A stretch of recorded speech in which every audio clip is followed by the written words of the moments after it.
2011 ମସିହାରୁ ଜଗନ୍ନାଥ ଏକ ଆଜବେଷ୍ଟ ଘରେ ପୂଜା ପାଉଥିଲେ। ତତ୍ପରେ ପ୍ରଭୁଙ୍କ କରୁଣା ହେଲା। ତାପରେ 2023 ମସିହାରେ ଏହି ମନ୍ଦିର ପୂର୍ଣ୍ଣାଙ୍ଗ ହୋଇ ଜୁଲାଇ ମାସରେ ପ୍ରତିଷ୍ଠା ହୋଇଥିଲା। ଆଜି ହେଉଛି ସେହି ପ୍ରତିଷ୍ଠା ଦିବସର ପ୍ରଥମ ଜନ୍ମ ଉତ୍ସବ।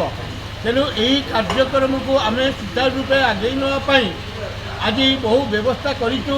ସଂକୀର୍ତ୍ତନ ଏବଂ ପ୍ରାୟ 3000 ଭକ୍ତ ପ୍ରସାଦ ସେବନର ବ୍ୟବସ୍ଥା ଅଛି ଏବଂ ଏହା ପର୍ଯ୍ୟାୟକ୍ରମେ ଚାଲିଅଛି। ତେଣୁ ଏହା କେମିତି ଉତ୍ତରୋତ୍ତର ଉନ୍ନତି ଲାଭ କରିବ ସେଥି ବି ପ୍ରଭୁ ଜଗନ୍ନାଥ କରୁଣା କରନ୍ତୁ। ଜୟ ଜଗନ୍ନାଥ, ଜୟ ଜଗନ୍ନାଥ, ଜୟ ଜଗନ୍ନାଥ। ଜୟ ଜଗନ୍ନାଥ।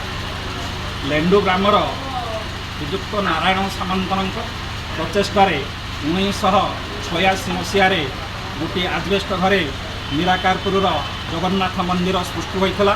ନାରାୟଣ ସାମନ୍ତରାୟଙ୍କ ପ୍ରଚେଷ୍ଟାରେ 2010 ପର୍ଯ୍ୟନ୍ତ ମନ୍ଦିରର ସୁରୁଖୁରୁରେ ଚାଲିଥିଲା। ତା ପରବର୍ତ୍ତୀ ପର୍ଯ୍ୟାୟରେ ତାଙ୍କର ଅକ୍ଷମତା ପରେ ନିରାକାରପୁର ଅଞ୍ଚଳର ବୟୋଜ୍ୟେଷ୍ଠ ବ୍ୟକ୍ତିମାନେ ଶ୍ରୀଯୁକ୍ତ ଶକ୍ତିଶଙ୍କର ମିଶ୍ର, ରାମକୃଷ୍ଣ ପଟ୍ଟନାୟକ, ସୁରେନ୍ଦ୍ର କୁମାର ସାହୁ, ବିନକେତନ ବେହେରା ଏହିମାନଙ୍କର ପ୍ରଚେଷ୍ଟାରେ ଏଠାରେ ନିରାକାରପୁରର ସେହି ମନ୍ଦିରର ପରିଚାଳନା ଦାୟିତ୍ୱ ନିଆଯାଇଥିଲା। ତାଙ୍କ ଦ୍ୱାରା ସୃଷ୍ଟି ହୋଇଥିଲା ଗୋଟିଏ ନିରାକାରପୁର ଶ୍ରୀ ଜଗନ୍ନାଥ ମନ୍ଦିର ପରିଚାଳନା ଟ୍ରଷ୍ଟ। ତାରି ମାଧ୍ୟମରେ 2010 ମସିହାରୁ ଅଦ୍ୟାବଧି ପର୍ଯ୍ୟନ୍ତ ନିରାକାରପୁରର ଶ୍ରୀ ଜଗନ୍ନାଥ ମନ୍ଦିରର କାର୍ଯ୍ୟଧାରା ଚାଲି ଆସିଛି। ବର୍ତ୍ତମାନ ପ୍ରଥମେ ନିରାକାରପୁର ଜଗନ୍ନାଥ ଗୋଟିଏ ଆଜବେଷ୍ଟ ଘରେ ରହୁଥିଲେ।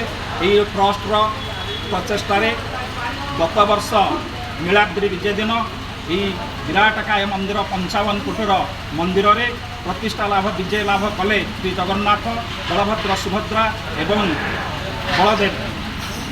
ତା ପରବର୍ତ୍ତୀ ପର୍ଯ୍ୟାୟରେ ଆମର ଶ୍ରୀଗୁଣ୍ଡିଚା ବାହୁଡ଼ା ଯାତ୍ରା, ଆଜି ହେଉଛି ନୀଳାଦ୍ରି ବିଜେ। ଏହି ନୀଳାଦ୍ରି ବିଜେ ଉପଲକ୍ଷେ ଆମର ଏ ବଡ଼ ମନ୍ଦିରର ପ୍ରଥମ ପ୍ରତିଷ୍ଠା ଦିବସ, ପ୍ରଥମ ପ୍ରତିଷ୍ଠାକୁ ଆଜି ଆମେ ଟ୍ରଷ୍ଟ ଦ୍ୱାରା ପାଳନ କରୁଛୁ। ଆଉ ପ୍ରଥମ କାର୍ଯ୍ୟରେ ଆମର ଯଜ୍ଞ, ପରବର୍ତ୍ତୀରେ ନାମ ସଂକୀର୍ତ୍ତନ, ଓଡ଼ିଶୀ ନୃତ୍ୟ ଏହିସବୁ କାର୍ଯ୍ୟକ୍ରମ ହେଇ ଆଜିର କାର୍ଯ୍ୟକ୍ରମକୁ ଆମେ ସୁଚାରୁ ରୂପେ ପରିଚାଳନା କରିବା ପାଇଁ ପରିଚାଳନାର ସମସ୍ତ ଟ୍ରଷ୍ଟ ମେମ୍ବର ଏବଂ ନିରାକାରପୁରର ଯୁବଗୋଷ୍ଠୀମାନଙ୍କର ସହଯୋଗରେ ଆଜିର କାର୍ଯ୍ୟକ୍ରମ ସଫଳ ହେବାକୁ ଯାଉଛି। ଜୟ ଜଗନ୍ନାଥ। ଜୟ ଜଗନ୍ନାଥ। ଶ୍ରୀକୃଷ୍ଣ ଗୋବିନ୍ଦ ହରେ ମୁରାରେ, ହେ ନାଥ ନାରାୟଣ ବାସୁଦେବ, ହେ ନାଥ ନାରାୟଣ ବାସୁଦେବ। 1986 ମସିହାରେ ସ୍ୱର୍ଗତ ନାରାୟଣ ସାମନ୍ତରାୟ ଏ ମନ୍ଦିର ଘରୋଇ ଭାବେ ପ୍ରତିଷ୍ଠା କରିଥିଲେ। ସେ କିଛି ଦିନ ପରିଚାଳନା କରିବା ପରେ 2010 ମସିହାରେ ଏହା ବନ୍ଦ ହୋଇଯାଇଥିଲା। ତାପରେ 2011 ମସିହାରେ କେତେକ ବୟୋଜ୍ୟେଷ୍ଠ ବ୍ୟକ୍ତି, ନିରାକାରପୁରର ବୟୋଜ୍ୟେଷ୍ଠ ବ୍ୟକ୍ତି ତଥା ଅବସରପ୍ରାପ୍ତ କର୍ମଚାରୀମାନେ ଏକ ଜଗନ୍ନାଥ ସଂସ୍କୃତି ପରିଷଦ ଗଠନ କରି लेटेस्ट न्यूज अपडेट पाई www.nowodisha.com को लॉगिन करंतु।